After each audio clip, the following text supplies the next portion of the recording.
coming in. Hey, what's up, Tommy? John said he's gonna be running a little bit like. Want to game Uno? Sure, we play one. Okay, whew. Man, I'm unbeatable at Uno. Oh, okay. Just want you to know that. Unstoppable. So, this game rolling. You play any special rules, any kind of crazy rules? No. You play straight up? Just regular straight up. Okay. Okay. Not my best hand, but. Ooh, I like this hand. Is it that good? So I go first? Yeah. Alright. Reverse. That's a reverse.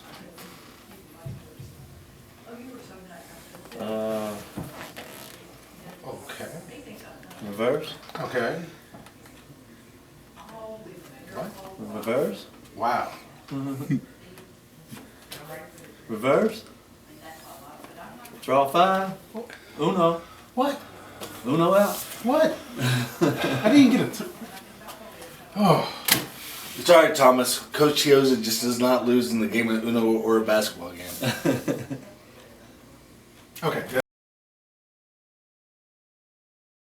Alright, I got Coach Chris Chiozza joining me on the JS report this week. Coach Chris Chiozza from Elmore Park Middle School boys basketball team. Coach Chiozza, thank you for your time. No problem. Thanks for inviting me. And anytime. Coach Chiozza, let's just talk about your Elmore Park Middle School boys basketball team on my first tape. Well, right now we've got one game left in the regular season before our district tournament starts this Saturday out at Houston Middle School, and we are 25-0. So we've had a pretty good season. We're looking to keep it going, and we won the MAM championship, a pretty prestigious title. Had a couple pretty tough games in that against Collierville in the Final Four and Arlington in the championship. And we're just looking to keep it rolling. What kind of games have stood out to you and the players just to maybe have a wake-up call going into the postseason? Probably the MAM Final Four and championship games. Both of those teams, Collierville and Arlington, are really strong this year. They're loaded with a lot of 8th graders. And Collierville's pretty big overall size-wise. And in the Final Four, we played them. We had to deal with quite a bit of foul trouble issues early, so a couple of our bigger guys were sitting out a lot, and it was pretty tough on us. They were pounding us inside quite a bit. But we were able to hold on and come back and win, and then we faced Arlington in the second game of the day, and both of those were played in the FedEx Forum. So I think we struggled a little bit on our shooting because of the big floor, the big arena, the three-point line being about 5 feet farther out. Right. And we ended up coming from behind against Arlington. They had us down most of the game, and we finally was able to get the lead in the fourth quarter and hold on in the end. So those two games were pretty tough. Finally had to face a little adversity, and they were fun. Can you talk about who else is in y'all's league for our listeners so they'll know who's in y'all's league if they want to go out and watch some basketball this weekend? Yeah, we're in the Municipal Schools League, so we've got Houston Middle, Collierville, West Collierville, Riverdale, us, Appling, Bondland, and Arlington is the 8 teams that's in our league. So I think we've probably by far got the toughest league this year. Like I said, Arlington and Collierville are really good, and Houston's got a pretty good team. And we've got a few 8th graders, but we're pretty predominantly 7th grade, so we got a whole another year to try to have some fun and do this again. But can you talk about any players this year that maybe have stood out to our listeners? They probably they can go out and watch and enjoy some basketball with and see. Yeah, I would say probably, in my opinion, one of the best players in the city is probably junior over at Colonial. He's really good. Fred Martin, I think is his real name, but he's pretty tall, long. He's kind of a point forward type player that can do a little bit of everything. So Colonial's pretty tough. Collierville, like I say, is really big. They've got some pretty strong guards, so they're tough. Arlington's a lot of 8th graders, So they're pretty well coached. They execute their stuff really well, and they're tough. And then Houston Middle's pretty good. So How about any of your players? our players, I think probably our point guard is our best player. He's a 7th grader. His name is Braylon Williams. If you haven't heard of him, you'll hear a lot about him coming up, I'm sure. Once he gets to high school, his name's going to be out there, I'm sure. He's really good. We've got John Nealon, who's an 8th grader from the Bartlett area. We've got DJ Donovan Oketh, a 7th grader. We've got Kylan Kraft as a 7th grader, Matt Manuel, 7th grader. And then coming off the bench, we've got Cooper Driver as an 8th grader, and Donovan Webster, an 8th grader. The Williams kid that you just brought up to me, I heard he is related to Blake Williams that played at Cordova back in the day. Is that correct? Yep, I think he is, and his brother. Well, actually, Blake played at White Station with my son Chris. Oh, yeah. Yep. So that's his older brother. Oh, wow. Mm-hmm. And I was going to ask you this because I see a lot of middle school teams, not only private schools, but other middle schools in the area try to do the same thing as the high school team does. Do you try to go to like Coach Hill's practices and games and whatnot and use the same technique so they can get ready for the high school ranks? Yeah, or do you do something similar to that, or do you do it your own way, basically? Well, we kind of do our own thing, but we go to a lot of, some of their practices so that the guys can kind of see what's coming, ahead for them, and kind of see what Coach Reel's coaching style is. And we do a few things they do on the defensive side of the ball. We like the way they pressure the ball, so we try to teach man-to-man and ball pressure, kind of similar to the way Bartlett plays, so they'll be familiar with it when they get there. On the offensive side, I usually just kind of try to tailor our offense kind of to our personnel. I got you. So it changes a little bit from year to year. All right, guys, that's my take one this week. Talking about Elmore Park Eagles here with Coach Chris Chiozza. All right, take 2 this week with Coach Chris Chiozza. I'm familiar name in the Memphis area because his son is Chris Chiozza, the University of Florida graduate, the Elmore Park or the Bartlett High Schools, and then went to White Station playing days, to now playing the G League. So first off, I want to congratulate you, for raising one of an Appling Middle School kid back in the day as well. Right. I just want to add that to our listeners as well, because when I saw him play with my cousin back in middle school, I'm like, he's gonna be something one day, My cousin AJ got to play with him in middle school ranks. So, Coach Chris, let's just talk about Chris's journey a little bit to our listeners that might not know Chris, in general, because I'm sure people can look him up on YouTube and they'll see all these videos, and whatnot. But just talk about his journey and how proud you are of your son. Yeah, and I'm really proud of him. He's always was really underrated coming up. Never got a lot of credit. Wasn't really highly ranked in middle school or in high school until like late in his high school career. His recruiting started off being real slow, and then finally, late his junior year over the summer, it kind of picked up. But he was always kind of small. He was a small guard, so everybody would always say, "Oh, he's just too small for Division I level basketball. He won't be able to guard." So probably the proudest thing that he accomplished to me is because everyone said he was too small, he wouldn't be able to guard at the next level.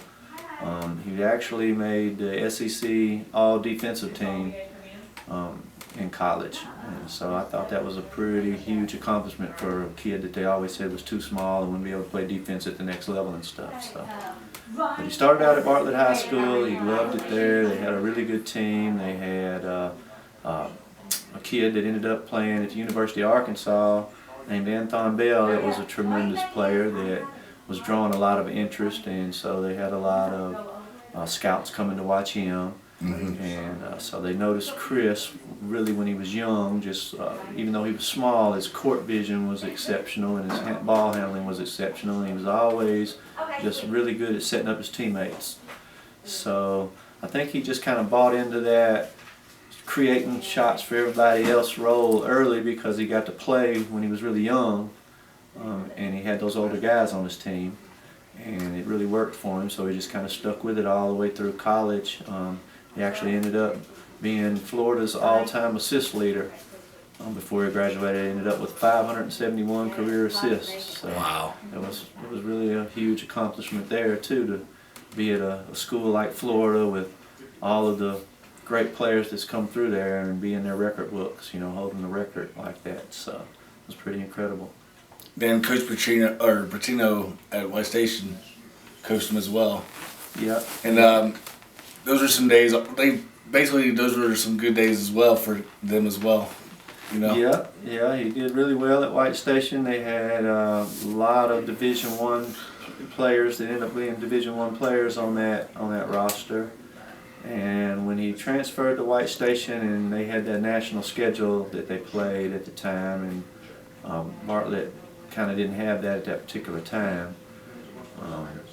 It really kind of put him on the map. And then when he got into AAU summer ball, started showing that he could also score as well as create assists for everybody. All of a sudden his recruiting jumped way up, and he finally started getting some recognition and some rankings and stuff in the recruiting world. So it was pretty good.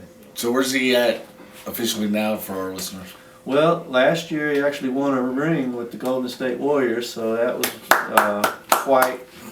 It's still surreal to me. So. Hey Chris, if you're watching this later, I need to borrow that for a few days, okay? So I got to go out there for a lot of the celebrations and meet Steph Curry and hang out with those guys. So that was pretty special. That's awesome. Yeah, and now he's back with the Brooklyn organization, and he's on Brooklyn's G League team currently, but he's a free agent. So we're hoping somebody will pick him up soon here. Hey Grizzlies, if somebody needs to be picked up, like a player like Chris Chiozza, just give him a call. We'll be glad to have him come home. I'm sure he'd love to come home. It's just to play with John Morant, Yeah. About Chris, I noticed in the G League lately he's been tearing it up with rebounds, and that's what has been specialty all throughout his career. Like you just said, size should not matter for D1, D2, D3, or if you're playing football, basketball, or no matter what the sport is, in my opinion. Because I've seen so many players succeed like Chris, throughout the years. And I've always enjoyed watching Chris rebound to basketball because he goes after it non-stop. That's just his energy. Yeah. Rebounding to basketball, whether it's on the offensive rebounds or the defensive rebounds. He's always crashing that board just to make sure he can get that rebound for his team. Yeah, he's really active on the rebounds, and I try to teach our guys in middle school all the time that it's not about being able to jump high for rebounds. Most of the rebounds, even in the NBA, were probably 80% of the rebounds in the NBA are taken under the rim. So it's just about figuring out where it's going to come off the rim and being the first one to get there. Yeah, offensive rebounds are definitely key in these games these days too. Yeah. All right, so I take two this week.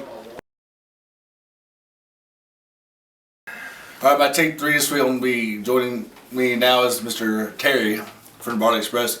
Terry, before I talk about some Bartlett Arlington recap with you, I do want to discuss some scores that we saw that are not interesting, but some scores that we saw this week and last week a little bit in general that might have stood out to you in general throughout the paper as well. Briarcrest beat Christmas last week 49-47, and Briarcrest also has 2 wins over Memphis East on their resume as well this year. And Briarcrest is off to a hot start, and they've only lost 1 game all season long. So could Briarcrest boys, is it state championship or bust this year? That is the real question for the Briarcrest Saints. Could you agree to that? Yeah. Bartlett plays in the last game of the season too, so that ought to be a really good game to watch. It'll be a big test for them. And I think Jay Nash and Cooper Haynes, and they got a player that's an Ole Miss signee that's been pretty much shooting the ball pretty well for Briarcrest these days as well. Arlington ended up beating Cordova, in district play, or Cordova beat Arlington, I apologize, in district play this week as well. KJ Tenner had 35 for Cordova. He's been shooting lights out for Cordova lately. He's had 37 against Briarcrest on Monday. So Cordova, I think, is finally getting their groove back in the district play. And Coach Scales and company pretty much, I think, could be competing for that top 3 in the district this year. Yeah, it'll be interesting to see how far they can go, and because I mean, it's a fairly competitive district. Bartlett is certainly up there. But yeah, it'll be interesting to see. They're definitely on the rise right now. In Division 2, we got FACS 84, North Point 57. The Crusaders with Coach D over there at FACS, they're off to a good start as well. And they graduated all those seniors last year off that state championship, run. But I think, that league also, from top to bottom, is one of the toughest leagues in the division this year as well. Yeah, they're impressive. And then Fayette Ware, our guys from Fayette Ware got a good win over the week and got win over Bolton, 95-73. So Coach Harris and company got a good win in district over that one. Bartlett, You had Yeah. one last week. right, absolutely, yeah. Bartlett got a good win yesterday at Germantown, 64-47. So that was a huge win going into Germantown after, let's say, not long road trip last week. They played 3 games, in a 3-day span. Went 1-2 in Springfield. So congratulations to the Painters for finally getting back on that 2-game winning streak. Right. We got Christmas 62, East 57. That was a good win for the Purple Wave and Bubba Luckett and company, just because they were without one of their starters, Mr. Pepper, in that game as well. Jonesboro, Arkansas beat FACS Monday in the MLK at Lausanne, 59-45. Some fans from Millington might remember the name in this one. Lausanne 59, ECS 57. Mr. Seth Granberry had 21 for the Lausanne Lynx yesterday as well. And for ECS, they were led by Ryan Scott with 17. So good win for the Lynx playing at ECS, I believe it was. Yeah. Which game, what game were you asking about? Houston? Houston got a good win. We were talking about Houston a little bit a few weeks ago. They beat Southwind 39-35. So Brock Weiss and Maverick Miller seem to be clicking on all cylinders in boys basketball for the Houston Mustangs lately. Yeah, they looked good against Bartlett when they played them. Went down to the wire. Could have gone the other way, but yeah, especially Brock Weiss looks really, really strong. And I think the AU circuit has really helped Brock Weiss as well to get ready for St. Louis University, next year as well. Yeah. Good. I'm going to bring up some girls basketball. Congratulations to Miss Moore for Fayette Academy. She scored over 1,000 points, in her high school career. So congratulations to Brandon Bradford and the Lady Vikings in that one. Lausanne 32, ECS 28 in girls basketball. Fayette Ware won 65-17 over Bolton. And then FACS got a good win over North Point in girls basketball, 47-26. Bartlett girls won 78-47 over Germantown. And real quick, Tom, Mr. Terry, we got a chance to see Bartlett Arlington girls over the weekend in that I Have a Dream Classic at Bartlett High School. What stood out to you for the Bartlett Lady Painters? We'll start off with them. Well, they were a little short-handed. They've got Raven Sims is out, but they got under pressure. I think the pressure got to them a little bit. There were a lot of 24 turnovers. It's hard to win a basketball game when you turn the ball over 24 times. I think they were a little careless with the ball, the guards. And, Arlington just took control of the game. They were very aggressive. Ashley Shields had got them playing really well. They're going to be up there. It's always going to be a battle against Bartlett in Arlington. And Arlington was really impressive, because they're so small. They got 2 really good scorers. They got a good freshman guard, Taylor Miller, who's going to be really good throughout her career, I believe. Ashley's just got him playing really good. Yeah, I think Coach Shields had a girl, Miss Tinsley, I believe, scored 32 against the Painters. Painters were up 7-0 off to a good start in Arlington. But like Coach Shields brought up in my interview, which we'll bring up in a second, they were down 7-0, but Coach Shields did start the 5 guards, against Bartlett. So I was like, okay, that's probably one of the reasons, not bringing up excuses, but down 7-0 off to, a decent start, because your guards are handling that full court pressure that they probably never seen before in Bartlett. Yeah. But Bartlett did get a good win over that Missouri team. That we saw. Yeah, they did. They bounced back. They were 4 short in that game. And, Mallory Collier just showed how good she is and how good she's going to be in the next level basically taken over the game. She scored 26 points, kept Bartlett ahead of Hollahan, even though they were having trouble guarding their guards. And she really took the game on her own shoulders. Absolutely, and good luck to the rest of the teams this week, you know, in general. And I did get a chance to talk to Coach Ashley Shields on Saturday afternoon about that big win at Bartlett High School. We'll listen to that now. Shields, Coach Ashley, thank you for your time. You're welcome. Ashley, y'all had a great win last night in a hostile environment over Bartlett, 74-62. Just talk about the mindset for your girls going into that game, first of all. Pretty much and that's so crazy you said mindset, because that's something that we've been talking about for the last couple of weeks, just changing their mindsets, just having that winner's mentality, that grit and grind, and just staying focused and disciplined throughout the whole time. And I always remind them that the games is, of course, a game of runs, and it's up and down all the time, but we just got to stay focused and stay disciplined and follow the game plan. I know y'all jumped off to a slow start, down 7-0 in that game, and Coach Shapley and the Painters had a little bit of pressure against your girls. It could be a little bit nervous going into that game. Actually, I started off with 5 guards, honestly, and that just kind of gave me an idea on how to start the game, just moving forward, on how to play the game moving forward. And of course, you know, didn't expect them to jump out 7-0 on us, but after they jumped out, of course, I had to make adjustments, and after I made those adjustments, it pretty much went well. So, how do you rate the season so far for the girls? With a lot of graduation from last year. Pretty much, I mean, every year is different. The last 2 years, we just had that luxury, that size, that height.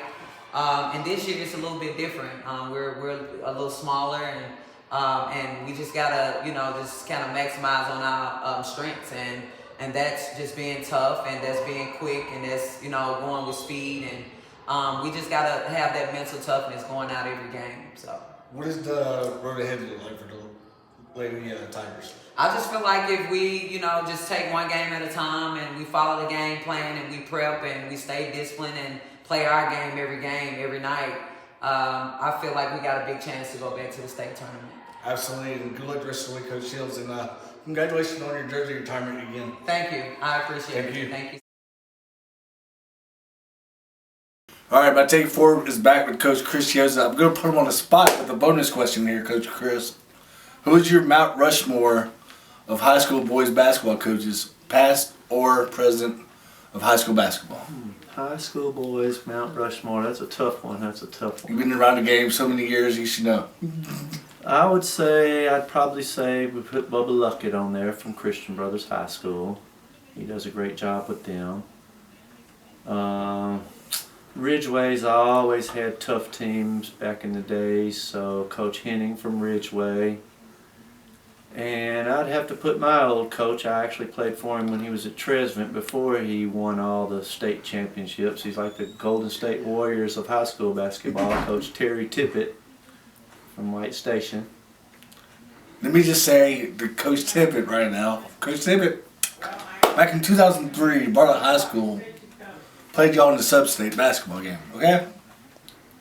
With Dane Bradshaw, J.P. Prince and company. You remember those names pretty well because Tennessee University. SEC guys. Yeah, the University of Tennessee guys, okay? Yeah. There was a difference in that game was a charge call on Chase Harden. That was not really a charge call, Coach Tippett. It was a block call. You know that pretty well, you know, in that game because it came down to the wire and that was the difference in the game right there where we could have easily got to state to y'all spot and get that gold and that got that gold ball. But no, they called it a charge, but that was a great game between Coach Tippett and QB Smith over the years as well because the Bartlett White Station rivalry, like it was back in the day as well, because they play those games, sub-state games, at the Mid-South Coliseum. So you put Hubie Smith on there for the fourth guy? I will. I definitely will because, you know, he won a state title in 2001, you know, with Jonathan Lowe back in the day, Greg Tucker, you know, Brendan Wallace and all them. Yeah. You know, and then he left us in 2000 after the 2003 season. But you've always gone to sub-state with that guy, you know, and played White Station that sub-state game. And just playing that national schedule like you brought up, you know, throughout the years with different high schools in general, I think QB Smith deserves to be out there because he's won everywhere he's been after he left Bartlett too. He was a state champion at Brentwood Academy in Nashville. He was a state champion at Innsworth under the girls basketball team over there for a little bit, coaching his daughter. He's also coached an amazing talent from top to bottom. Darius Garland, who's in the NBA, played under him as well. Yeah. So I gotta give Coach QB Smith out there some love, who's basically put some kids through college and played in the NBA currently as well. Definitely. And we got Brendan Wright. I might want to add him as well. Yeah. But and also for a bonus Mount Rushmore part, I'm gonna go ahead and add Coach Jimmy Adams from Raleigh, Egypt. Okay. Good old Thomas Sellers High School back in the day a little bit. Yeah. So Coach Adams deserves a bonus So he gets feature an as honorable well. mention. Honorable mention, yeah. Coach Chris Chiozza, you know, let's remind fans again, where can they go watch the middle school tournament this week? So the middle school tournament will start Saturday. The girls will play in the morning, and the boys' games start at 2 p.m. We play the first game at 2 p.m. And it's going to be at Houston Middle School starting Saturday. So if anybody wants to go out, watch middle school boys and girls basketball this weekend, go out and support the ladies and the guys, because the middle school teams definitely deserve a lot of credit as well, because they work hard nonstop. Because think about it, you know, like we brought up off air, some schools start later than others in the middle school ranks. Yeah. Because some schools start like 8:30, 9 o'clock. So they're going nonstop from 9 o'clock in the morning all the way till 7 o'clock at night, nonstop. Whether it's in the classroom or on the basketball court with practices. And then they probably don't go to bed till like 10:30, 11 o'clock on the school night and doing their homework, you know, and whatnot as well. And then that's the thing I'd have to add about our guys is most of the ones on our team at Elmore Park are all honor students. So it's been really fun to coach such a smart group. And I'm proud of you for doing that. And hopefully I get to get out a chance to see the guys this weekend or early next week while the tournament's still going on. And like I said, if anybody wants to go out or watch some middle school basketball, see Coach Chris Chiozza. He's your guy. And then that's my JS report.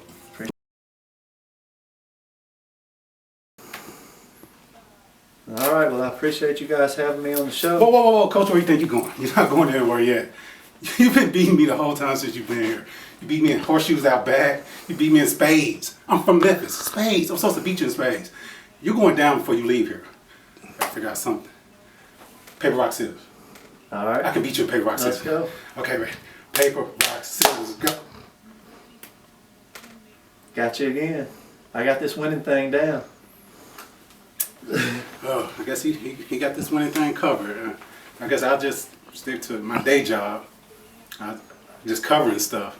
Oh yeah, that reminds me, this weekend I'll be out in Tipton County. Mumford Brighton, showdown in that district. Should be a great game.